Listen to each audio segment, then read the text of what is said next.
அடுத்த பணப்பட்டி டாஸ்க் வந்துருச்சு. ஒரு போல் வச்சு அதுக்கு மேலே ரவுண்டாக ஒரு பிளேட் மாதிரி இருக்குது ஆக்டிவிட்டி ஏரியாவில். அதுக்கு மேலே நிறைய ரெட் கலர் பால்ஸும் 3 கோல்டன் பால்ஸையும் வச்சுருக்காங்க. இது போயிட்டு ஒன்றுன்னா வாயாலேயே ஊதி உருட்டணும். வாயால் ஊதி ஊதி எத்தனை கோல்டன் பால்ஸ் மேலே இருக்குதோ கடைசியாக கோல்டன் பாலை மட்டும் நம்ம ரீட்டைன் பண்ணணும். அந்த ரெட் பால் எல்லாத்தையும் கீழே தள்ளணும் ஊதி. எத்தனை கோல்டன் பால்ஸ் இருக்கோ அத்தனை 1000 ரூபாய். அதாவது ஒரு கோல்டன் பால் இருந்தால் 10,000 ரூபாய், 2 இருந்தால் 20,000 ரூபாய். மொத்தம் 3 பால்ஸ் 3 தான் கோல்டன் பால்ஸ் இருக்கும். மிச்சம் எல்லாமே ரெட் கலர் பால்ஸ்.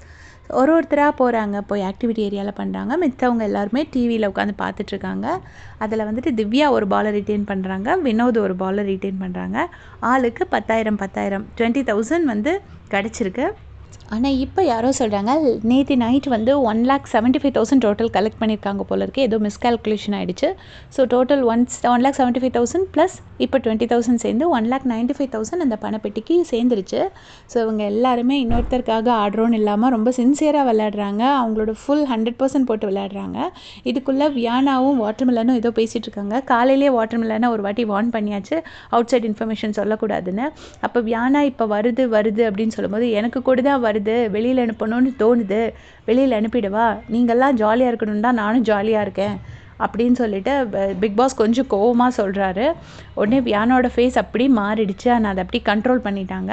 ஸோ அதை தான் நானும் சொன்னேன். மார்னிங்கில் இருந்து நேற்றுக்கு வாட்டர்மெலனை மட்டும் கண்ட்ரோல் பண்ணார், நேற்று வியானாவை கண்ட்ரோலே பண்ணலை அப்படின்னு சொல்லிட்டு. பட் அதை அவர் இப்போ சொல்லிட்டாரு, 2 பேரும் ரொம்ப too much outside information pass on பண்ணிகிட்ருக்கீங்க அப்படின்னு சொல்லிட்டு. இதை பற்றி உங்களுடைய கமெண்ட்ஸை சொல்லுங்கள். தேங்க்ஸ் ஃபார் வாட்சிங்.